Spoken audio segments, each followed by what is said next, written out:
시작. 또 여섯째가 그 대접을 큰 강 유브라데의 소돔에 강물이 말라서 동방에서 오는 왕들의 길이 예비되더라. 또 내가 봄에 개구리 같은 새 더러운 영이 용의 입과 짐승의 입과 거짓 선지자의 입에서 나오니 저희는 귀신의 영이라. 이적을 행하여 온 천하 임금들에게 가서 하나님 곧 전능하신 이의 큰 날에 전쟁을 위하여 그들을 모으더라. 보라, 내가 도적같이 오리니 누구든지 깨어 자기 옷을 지켜 벌거벗고 다니지 아니하며 자기의 부끄러움을 보이지 아니하는 자가 복이 있도다. 새 영이 히브리 음으로 아마겟돈이라 하는 곳으로 왕들을 모으더라.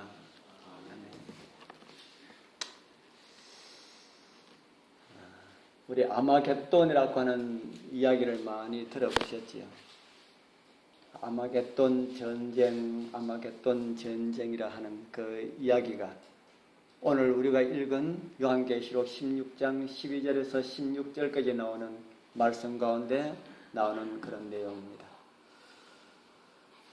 오늘 요한계시록 16장을 하지만은 아마겟돈을 중점으로 하도록 하겠습니다. 지난 시간에 우리는 하나님의 진노의 7 대접을 받은 천사들이 그 대접을 땅에 쏟으면서 일어나는 일들을 우리는 오늘 살펴보게 될 것입니다. 지난번에 우리 읽었던 우리 요한계시록 15장 1절에 이런 말씀이 있지요. 또 하늘에 크고 이상한 다른 이적을 보매 7 천사가 7 재앙을 가졌으니 곧 마지막 재앙이라. 하나님의 진노가 이것으로 마치리로다. 하나님의 진노가 무엇으로 마치게 될 것이라는 말씀입니까? 7 재앙으로 마치게 될 것이다. 신자들을 위하여서 그리고 살아있는 사람들을 하는 그 심판은 7 재앙으로 마치게 될 것이라 라는 그런 말씀입니다. 그러면서도 그러한 7 대접이 쏟아지기 전에 이런 말씀으로 하여금 우리로 이해하도록 하신 그런 하나님의 섭리는 어디에 있을까? 저와 여러분들이 이런 마지막에 일어날 이런 사건들을 잘 알고 구원받으라, 멸망받지 말고 구원받으라 라는 이런 초청이라 하는 그런 생각이 듭니다. 오늘 말씀을 들으시는 우리 성도님들, 우리 말씀을 바르게 이해하는 그런 은혜가 함께하길 바랍니다. 그리고 하나님의 진노의 대접이 쏟아지는 그날 우리는 재앙을 받지 아니하고 하나님의 은혜의 날개 아래 보호함을 받고 영광 중에 오시는 주님의 재림을 기쁨으로 영접할 수 있는 그런 은혜의 백성들 되길 축복합니다.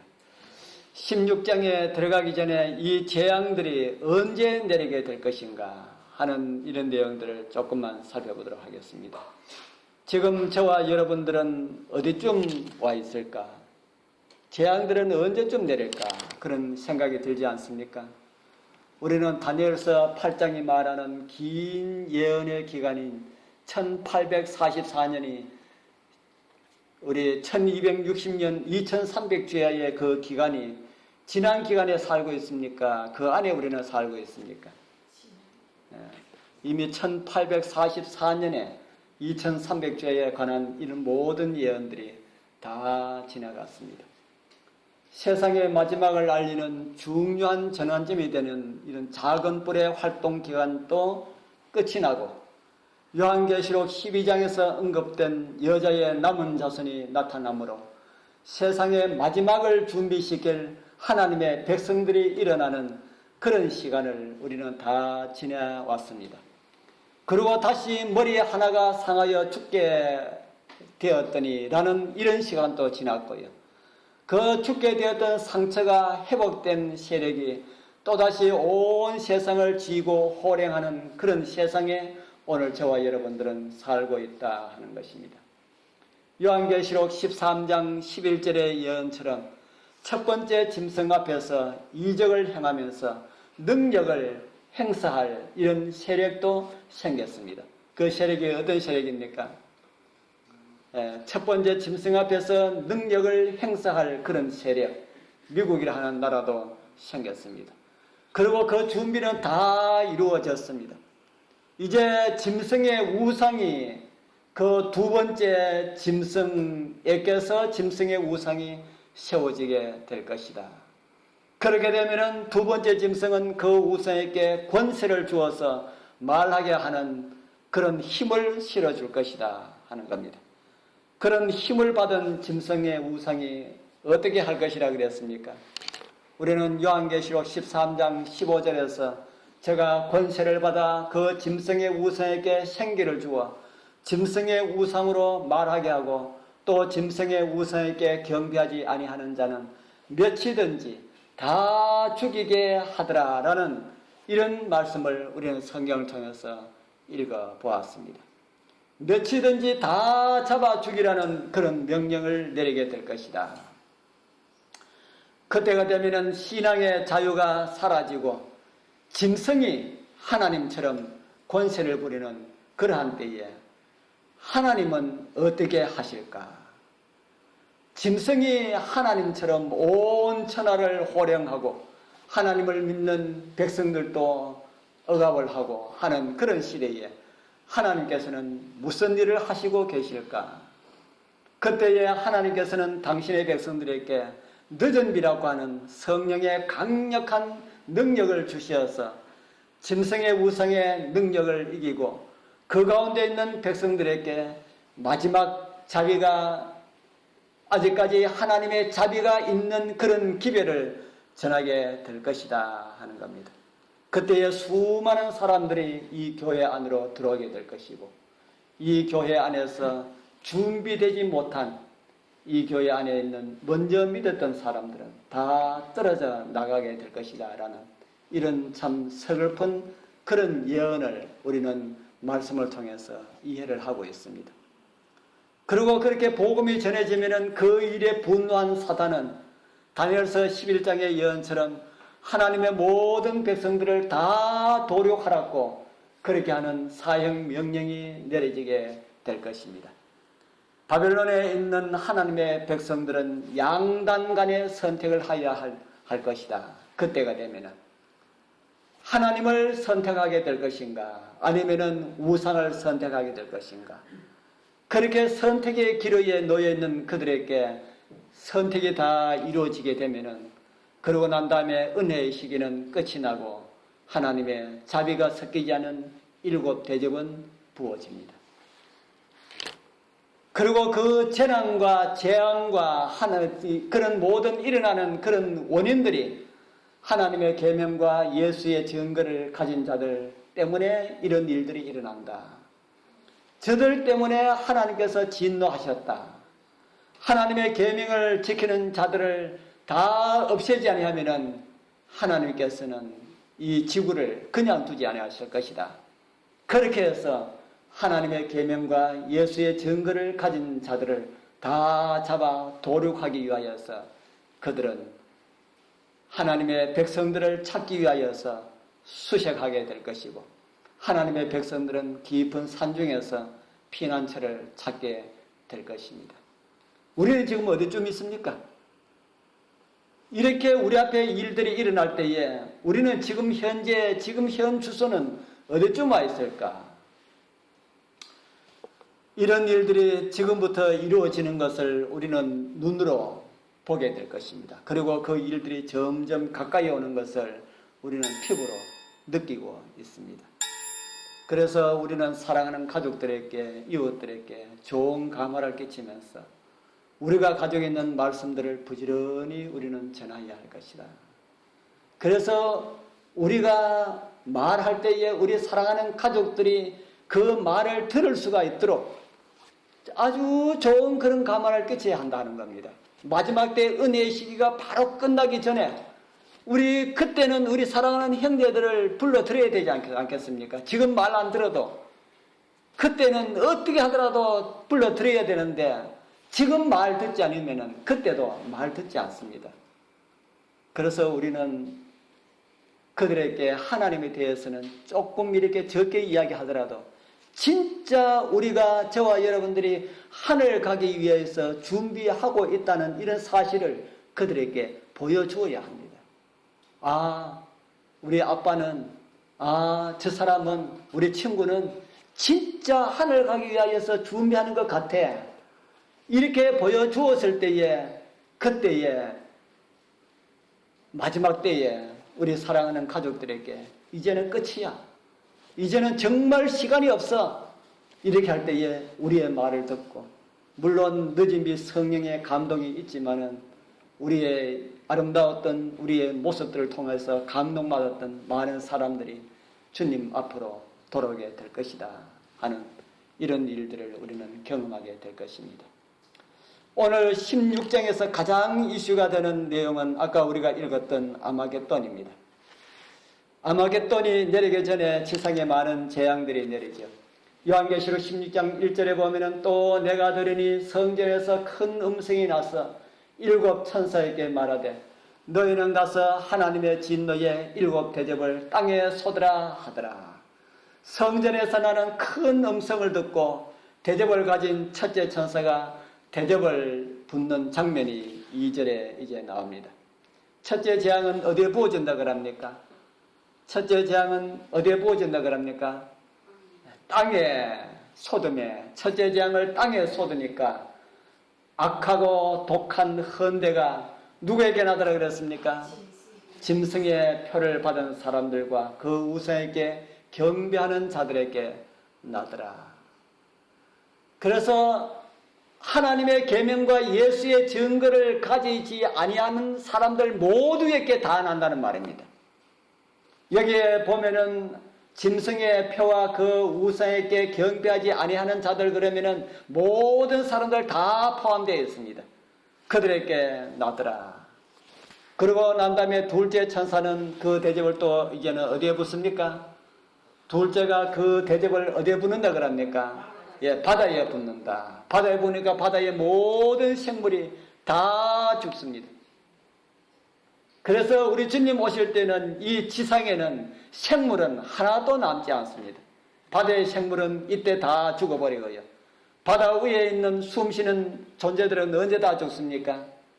예수님의 빛의 광채에 의하여서 또 이 세상에 일어나는 재난으로 인하여서 다 죽습니다. 첫째 천사는 대접을 땅에 쏟아붓고 둘째 천사는 바다에 붓습니다. 땅과 바다는 무엇을 가리키는 용어입니까? 땅과 바다. 땅과 바다는 이 세상 몽땅 다 이야기하는 그런 용어입니다. 땅에 먼저 부어졌다라는 이런 말씀은 우리가 가나안 땅에 들어간 이스라엘 백성들을 생각하게 하는 그런 말씀이 됩니다.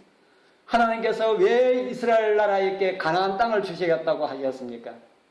하나님께서 왜 이스라엘 사람들에게 가나안 땅을 주시겠다고 그렇게 말씀하셨을까요?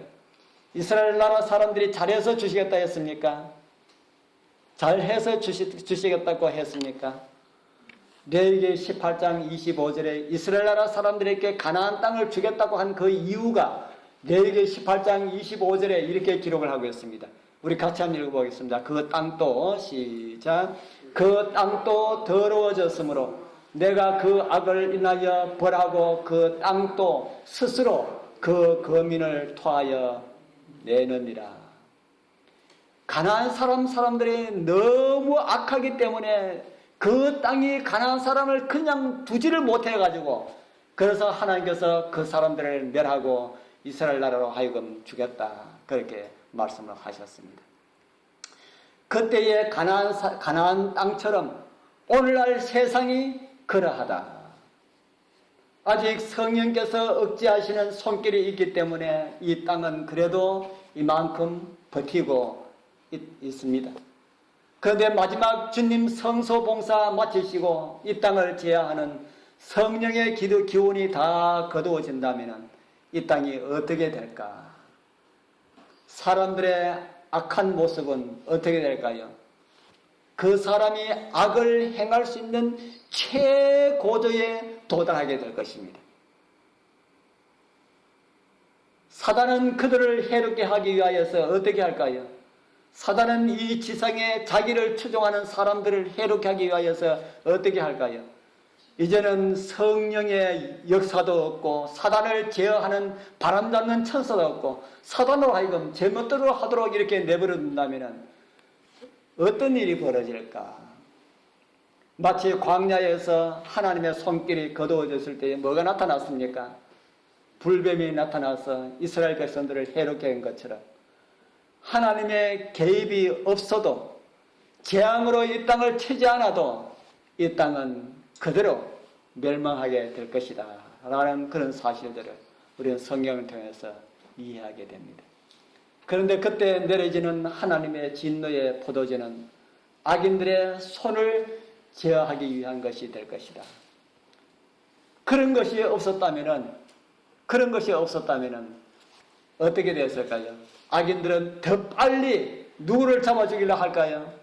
하나님을 믿는 백성들을 더 빨리 잡아 죽이려 하기 때문에 이런 재난들 때문에 악인들은 하나님의 백성들을 빨리 이렇게 해할 수가 없을 것이다 하는 그런 생각을 우리는 할 수가 있습니다. 이제 세 번째 재앙은 어디에 쏟아집니까? 셋째가 그 대접을 강과 물 근원의 소돔에 뭐가 되었다 그럽니까? 피가 되었다. 그러니까 메가더니 물을 차지한 천사가 가로되 전에도 계셨고 시방도 계신 거룩하신 이여 이렇게 심판하시니 어려우시도다. 왜 그렇게 심판하는 것이 어려우신지 그 다음에 말씀하고 있지요. 그들이 무엇을 했기 때문에요? 성도들의 피를 흘렸기 때문에 피를 마시는 것이 당연하다. 셋째 재앙이 내려지면은 이 세상에 있는 모든 물들이 다 피가 됩니다. 어디에 부어졌기 때문에요. 물 근원이 뭡니까? 물 올라오는데, 물 나는데, 샘 이런 데 다 부어졌기 때문에 흘러내리는 물들이 다 피가 될 것이다. 우리 사랑하는 성도님들, 하나님의 백성의 피를 흘렸기 때문에 피를 마시는 것이 합당하다 그렇게 말합니다. 우리 성도님들, 성도를 죽이는 일들을 하지 말기를 바랍니다. 다른 사람 죽이는 것도 하지 말아야 되지만 성도끼리는 더 그런 일들을 하지 말아야 됩니다.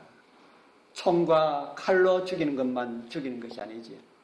우리는 말로서나 행동으로서 우리는 성도들을 죽일 수가 있는 그런 우리 모두 그런 것을 다 가지고 있습니다.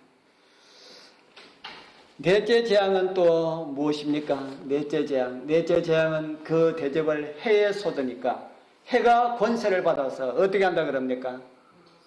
해가 권세를 받아서 불로 사람을 태우듯이 해가 사람을 태운다.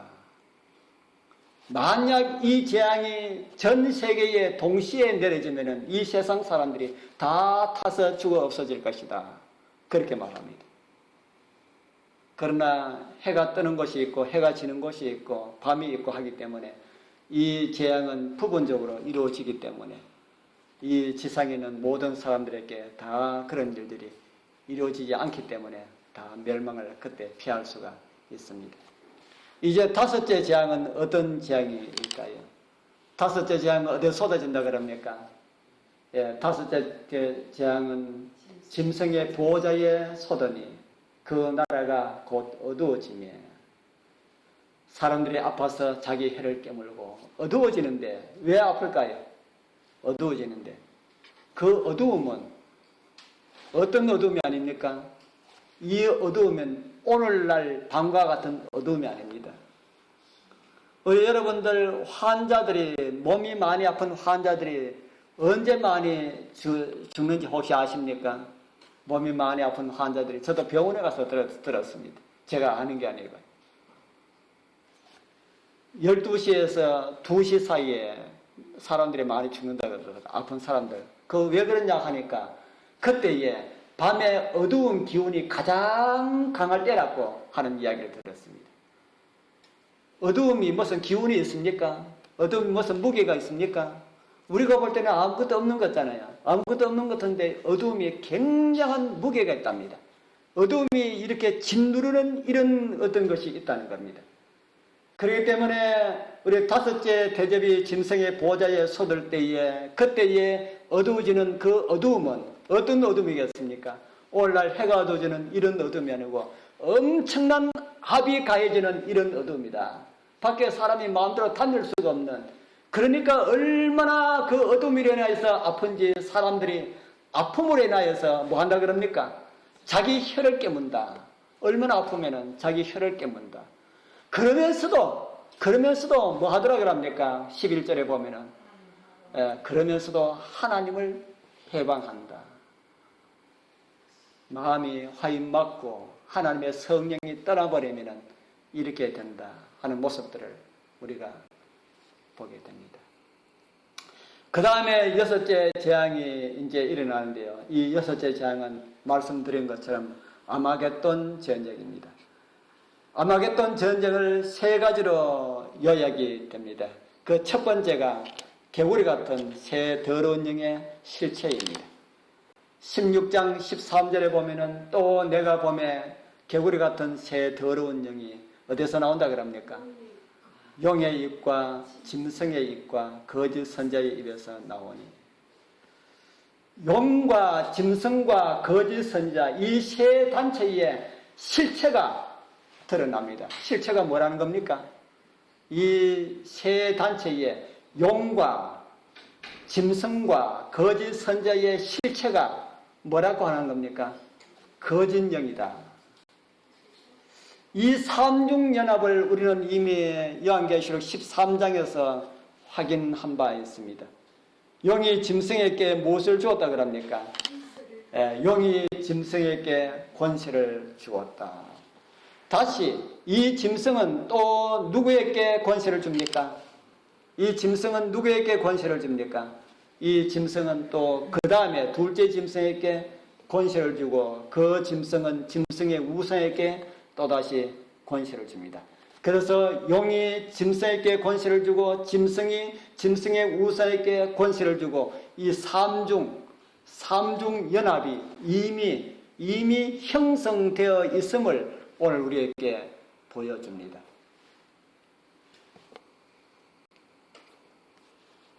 여기 나오는 이 짐승의 우상을 왜 거짓 선지라고 그렇게 제가 말씀을 드렸는데, 왜 거짓 선지를 할까? 짐승의 우상이 거짓 선지자 맞습니까? 짐승의 우상이 뭐가 짐승의 우상일까? 미국에서 생겨나게 될 배도한 개신교의 단체를 짐승의 우상이라 그렇게 합니다. 지난번에 한번 말씀을 드렸지요. 그런 짐승의 우상들이 미국에 많이 여기저기 세워져 있습니다. 그런데 세워져 있다고 해가지고 그 개신교 단체들이 다 짐승의 우상이 아니고 그 어느 짐승의 어떤 단체에게 무엇을 줄 때예요? 생기를 줄 때에 둘째 짐승이 짐승의 우상에게 생기를 줄 때에 그때 바로 짐승의 우상이 세워지는 것이 된다 하는 겁니다. 생기를 주는 것은 무엇을 가리키는 겁니까? 힘을 준다. 국력과 같은 나라가 행사할 수 있는 그런 권력, 그런 것을 주게 될 것이다. 그래서 이런 것들의 다 근원은 개구리 같은 더러운 영들이다 하는 것입니다. 그리고 그 다음에 말씀은 그들이 어떻게 할 것인지를 우리에게 가르쳐주는 그런 말씀이지요. 계시록 16장 14절 새 개구리 같은 더러운 영이 이제 용의 입과 짐승의 입과 거짓 선지자의 입에서 나오는데 이제 그들이 무슨 일을 하게 될 것인지 계시록 16장 14절에 이렇게 말합니다. 우리 같이 읽어보겠습니다. 저희는 귀신의 영이라 이적을 행하여 온 천하 임금들에게 가서 하나님 곧 전능하신 이의 큰 날에 전쟁을 위하여 그들을 모으더라. 이들이 어떻게 한다는 것입니까? 용과 짐승과 짐승의 우상, 짐승 하면은 첫 번째 짐승, 두 번째 짐승 다 포함됩니다. 그 용과 첫 번째 짐승과 두 번째 짐승, 그 짐승과 그 짐승의 우상이 어떻게 한다는 겁니까? 온 세상 임금들에게 다 이렇게 총동원해서 뭐 한다 그럽니까? 하나님의 큰 날의 전쟁을 위하여서 그들을 모으더라. 그래서 16절은 다시 이렇게 기록을 하고 있습니다. 새 영이 어떤 영입니까? 새 영. 아까 그 영이, 개구라 같은 영이 어디서 나오더라 그랬습니까? 용의 입과 짐승의 입과 거짓 선지자의 입에서 나오더라 그러지 않습니까? 그 용과 짐승과 거짓 선지자의 새 영, 그 영이 히브리음으로 아마겟돈이라 하는 곳으로 누구를 모으더라 그럽니까? 왕을 모으더라. 왕을 모으더라.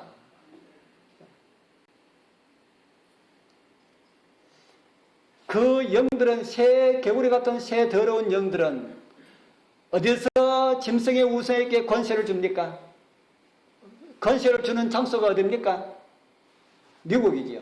미국에서 시작을 했는데 이제는 미국에서만 끝나지 아니하고 온 세계에 가서 온 천하 임금들에게 가서 하나님의 전능하신 그 날, 다른 말로 하면은 하나님을 믿는 하나님의 바른 백성들을 대항하기 위하여서, 대적하기 위하여서 온 천하 임금들을 다 모으게 될 것이다. 이 세상의 모든 나라들이 용과 짐승과 거짓 선지자의 그 말을 다 듣고 모든 세력들이 다 일어나서 하나님의 백성들을 박멸하게 하려는 그런 일들이 일어나게 될 것이다 하는 겁니다. 바로 아마겟돈 전쟁이 바로 그런 전쟁입니다. 이 세상 모든 왕들이 이 세상의 모든 사람들을 다 동원해가지고 뭐 하랄까요? 누구 잡아 죽이랄까요? 진짜 하나님 백성들을 잡아 죽이라. 이것이 하나님을 대항해서 일어나는 전쟁 아닙니까? 이게 아마겟돈 전쟁입니다. 아마겟돈 전쟁이 3차, 누가 이야기하는 3차 전쟁이 아니고 세상 나라들 사람들끼리 싸우는 것이 아니고 이 세상 모든 세력들이 다 동원해가지고 하나님을 대항해서 일으키는 그 전쟁, 그것이 바로 아마겟돈 전쟁이다. 그래서 온 세상 사람들로 하여금 다 하나님의 진리의 백성들을 잡아 죽이라 하는 이런 위기 일발의 순간 하나님의 백성들은 그 전쟁에서 어떻게 될까? 우리는 구약의 전쟁 기록을 보면은 하나님의 백성들이 꼼짝없이 질 때에 어떻게 하더라도 이길 수가 없는 이런 가운데 있을 때에 초자연적인 방법으로 하나님께서 전쟁을 승리로 인도한 이런 내용들 구약 성경에 많이 나옵니까? 많이 나오지요. 마지막 때도 하나님께서는 초자연적인 방법으로 하나님께서는 그 전쟁을 이기도록 해주실 것이다. 그 전쟁 전에 하나님께서 이런 말씀을 미리 보여주셔서 그 전쟁이 어떻게 이기게 될 것임을 이미 보여주셨습니다. 13절, 14절, 15절, 16절 전에 16장 12절에 이런 말씀을 미리 보여주셨습니다. 같이 읽어보겠습니다. 또 시작. 또 여섯째가 그 대접을 큰 강 유브라데의 소돔에 강물이 말라서 동방에서 오는 왕들의 길이 예비되더라. 이 말씀은 어떤 말씀일까? 이 말씀의 배경은 다니엘서 5장과 이사야 44장, 45장이 그 배경입니다. 다니엘서 5장에는 어떤 내용이 나옵니까? 바벨론에 어떤 밤이 나옵니까? 바벨론의 마지막 밤이 나오지요. 그리고 이사야 44장은 그 일이 어떻게 이루어졌는지를 보여주면서 오늘 이 말씀을 해석하고 있습니다.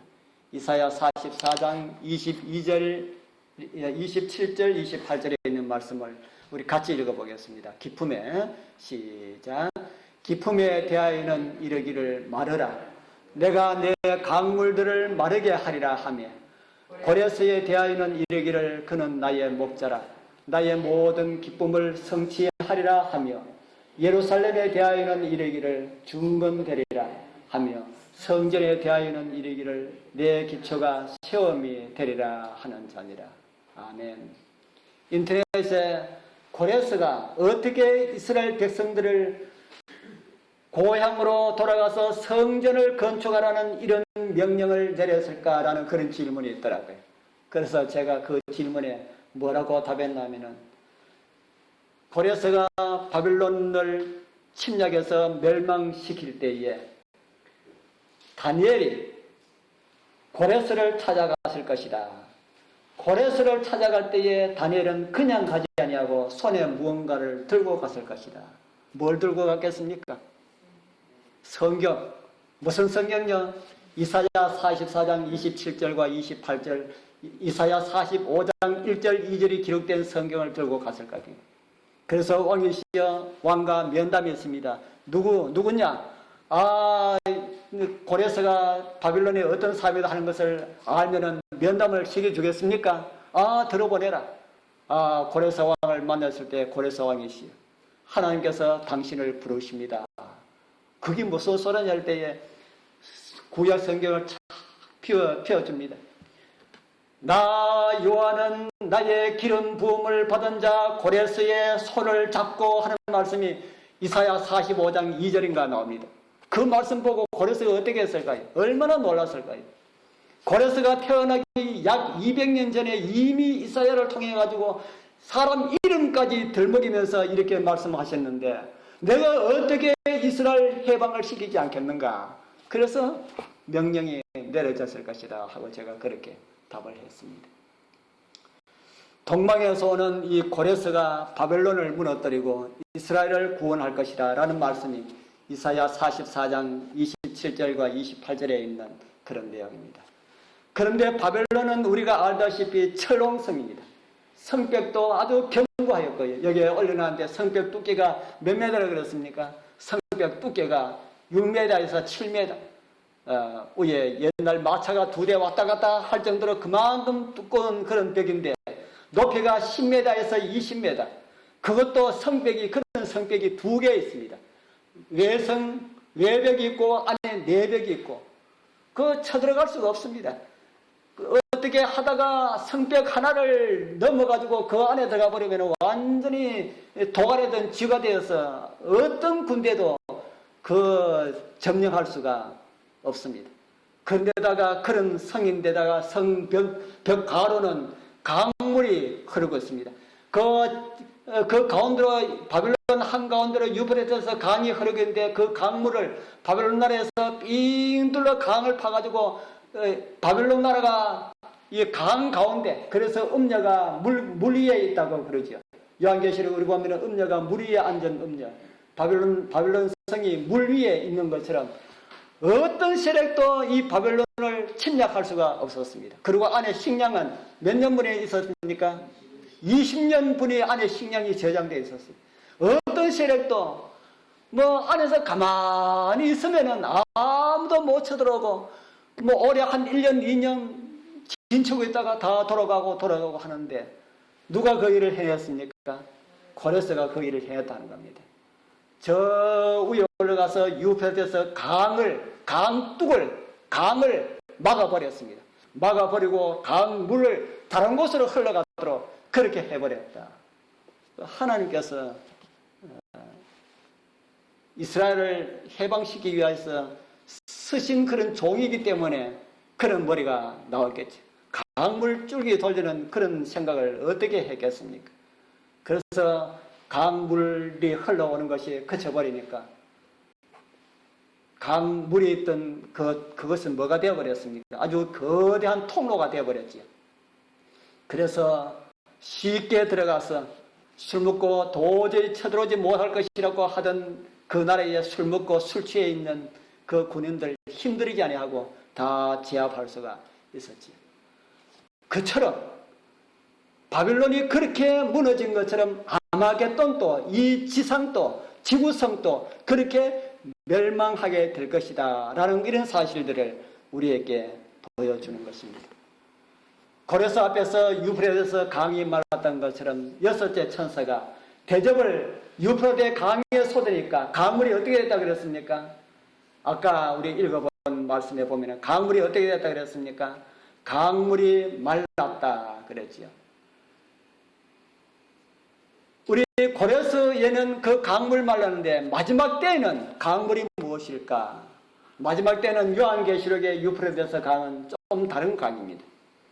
내용 자체가 상징성을 갖고 있기 때문이죠. 그래서 요한계시록이 말하는 물이 무엇인지 우리는 찾아봐야 할 것입니다.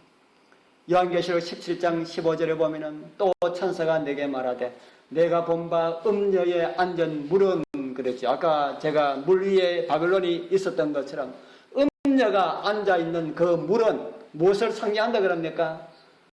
백성과 무리와 열국과 방언이다. 음녀가 앉은 물은 백성들과 무리들과 열국과 방언이라. 다른 말로 하면 이 세상의 모든 사람들이다 하는 겁니다. 바벨론의 강물이 바벨론의 보호의 방어벽이 된 것처럼 그 물이 마르자 오히려 그것이 적군으로 하여금 쳐들어올 수 있는 그런 길이 되었던 것처럼 온 세상의 지지를 받고 그 말을 순종하여서 하나님의 백성들을 잡아 죽이려고 온 세상을 다 미혹해서 다 모아나가는데 물이 말라버렸다. 무슨 말입니까? 온 세상 사람들을 다 모아가지고 하나님 백성들을 이제는 일순간에 다 없이 하라 하고 이렇게 명령을 해서 온 세상 사람들을 다 모아놨는데 물이 말랐다 하는 것은 무엇을 말하겠습니까? 그들을 지지하던 그 사람들이 어떻게 되어버렸다는 겁니까? 등을 돌렸다. 온 세상 사람들이 다 짐승과 그 세력들을 다 이렇게 추앙하고 이렇게 추종하고 따랐는데 마지막에 지지하는 그 세력들이 등을 돌렸다 하는 겁니다. 그러고 난 다음에 17장 16절에 이런 말씀을 보게 됩니다. 같이 한번 볼까요? 이 세상의 모든 세력들이 어떻게 하는지, 음녀를 어떻게 하는지 이렇게 한다 그럽니다. 같이 읽어보겠습니다. 내가 본 바 이 열불과 짐승이 음녀를 미워하여 망하게 하고 벌거벗게 하고 그 살을 먹고 불로 아주 사르리라. 참 멸망을 시기도 그냥 멸망시키지 아니하고 어떻게 멸망시킵니까? 미워해서 망하게 하고 벌거벗게 하고 그 살을 다 잡아 먹어버리고 그것도 모자라서 나머지는 불로 다 태워버려서 이 세상에 흔적이 없이 그렇게 만들게 된다. 열불과 짐승은 그들을 미워하였던 이 세상의 모든 왕들을 다 상징하고 있습니다. 다른 말로 하면은 이 세상의 모든 세력들이다. 지금 짐승을 따르고 그렇게 하던 모든 세력들을 다 가리키는 것이다. 온 세상으로 하여금 하나님을 대적하려고 했던 사람들이 돌아섰다 하는 겁니다. 그리고 그들은 그냥 돌아서는 것이 아니고 하나님을 대적하려고 했던 총과 칼을 뒤로 돌아서 자기를 미혹했던 그 세력에게 돌리게 될 것이다. 새 개구리 같은 더러운 영들에 의하여서 지배를 받았던 용과 짐승과 거짓 선자들은 그들에게 도움을 주었던 세력에 의하여서 멸망을 받게 될 것이다 라는 그런 말씀입니다. 아마겟돈은 이렇게 해서 하나님의 백성의 승리로 끝이 납니다. 우리는 그날 그곳에서 어떤 모습으로 우리는 서야 되겠습니까? 성경은 이런 말씀을 우리에게 주고 있습니다. 같이 읽어보겠습니다. 보라, 시작. 보라, 내가 도적같이 오리니 누구든지 깨어 자기 옷을 지켜 벌거벗고 다니지 아니하며 자기의 부끄러움을 보이지 아니하는 자가 복이 있도다. 아멘. 우리 사랑하는 성도님들, 예수님께서 여러분들에게 입혀주신 그 귀한 구원의 옷을 잘 지켜서 벌거벗고 다니지 않기를 소망합니다. 예수님께서 주신 옷을 훔쳐가는 사람이 있답니다. 우리 목사님 한 분이 어디 시골에 가서 학교 학생 시절에 시골에 가서 이제 설교해달라고 해서 그곳에 가서 하는데 한 분이 같이 자자 그래서 그분하고 같이 자는데 아침에 일어나 보니까 자기 옷을 다 훔쳐가 버려서 빤스하고 런닝을 앞두고 다 가져가 버렸답니다. 그래가지고 목사님 그날 설교 준비해오는 것도 다 잊어버리고 해서 장로님한테 이야기해서 다른 사람 옷 하나 빌려 입고 해가지고 그날 그곳에서 설교를 준비했는데 어떤 설교를 준비했냐면은 요한계시록 16장 15절 이걸 준비했답니다. 누구든지 자기 옷을 지켜 벌거벗고 다니지 않은 자가 복이 있습니다. 저처럼 옷을 잊어버리지 마십시오. 얼마나 은혜가 있었겠습니까? 우리 사랑하는 성도님들, 우리 옷 잘 지키기 바랍니다. 우리 이런 옷도 훔쳐가는 사람이 있지만은 영적 옷 비끼려고 노력하는 세력이 있습니다.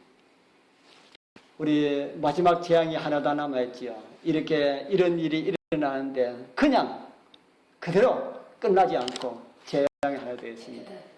7째가 그 대접을 공기 가운데 쏟으며 큰 음성이 성전의 보좌로부터 나와서 되었다 하니 번개와 음성과 내성이 있고 또 지진이 있어 어찌 큰지 사람이 땅에 오므로 이같이 큰 지진이 없더라. 큰 성이 세 갈래로 갈라지고 만국의 성들이 무너지니 큰 성 바벨론이 하늘 앞에서 기억하신 바 되어 그의 명렬한 진노의 포도주 잔을 받으며 각 섬도 없어지고 산악도 간데가 없더라. 또 중수가 얼마가 되는 우박이 떨어진다 그럽니까? 1달란트 되는 우박이 떨어진다. 많은 사람들, 어떤 사람들이 이게 상징이라 그럽니다. 천만의 말씀이 상징이 아니고 실제입니다.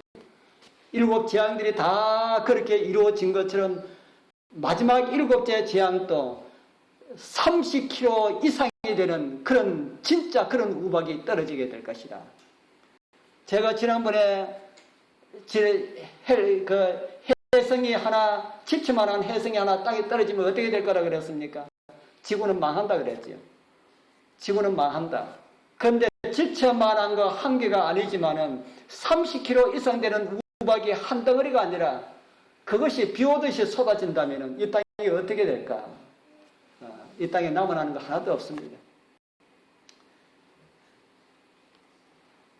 우리 하나님을 믿는 백성들이 있는 곳에는 하나님께서 우산으로 다 이렇게 세워 주실 것입니다. 그러면서 하나님을 믿는 백성들은 이런 광경을 보면서 감사하면서 동쪽 하늘에 이제 나타나는 작은 구름을 기다리고 있습니다. 그렇게 눈들이 전부 동쪽 하늘을 이렇게 보면서 기다리고 있는데 마침 동쪽 하늘에서 손바닥 반만한 작은 구름이 하나 이렇게 나타납니다. 나타나는 것을 보고 모든 사람들은 예수님의 징조라는 이런 사실들을 알지요. 그리고 예수님께서 오시는 그런 광경이 나타나게 되는 것을 보게 됩니다. 우리 그곳을 위해서 정말 준비하게 되길 바랍니다.